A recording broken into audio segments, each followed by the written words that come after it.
राजेश साहनी।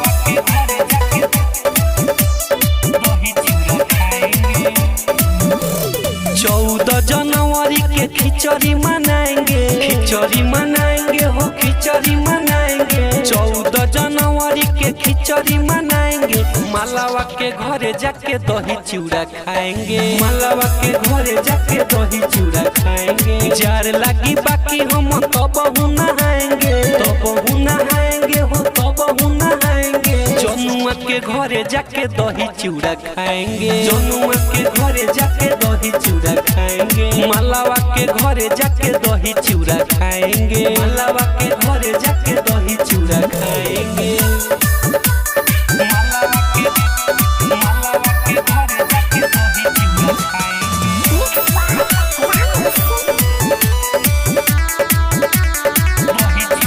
सज धज के पूरा ओका रस मिले जाई बरे,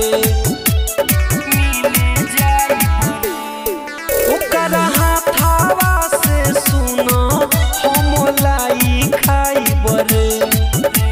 छातावा पर चढ़ी हम पतंग उड़ाएंगे, पतंग उड़ाएंगे हो पतंग उड़ाएंगे। मालावा के घरे जाके दही चूड़ा खाएंगे, मालावा के घरे जाके दही चूड़ा खाएंगे। जनुआ के घरे जाके दही चूड़ा खाएंगे, जनुआ के घरे जाके दही चूड़ा खाएंगे।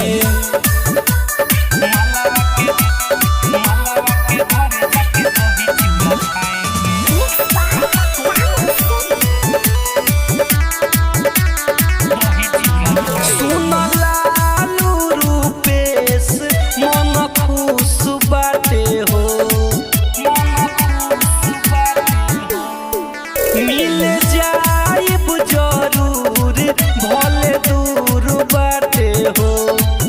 अरे रामूर्ति को संग हिले जाएंगे, संग हिले जाएंगे हो संग हिले जाएंगे। मालावा के घरे जाके दही चूड़ा खाएंगे, मालावा के घरे जाके दही चूड़ा खाएंगे। जनुआ के घरे जाके दही चूड़ा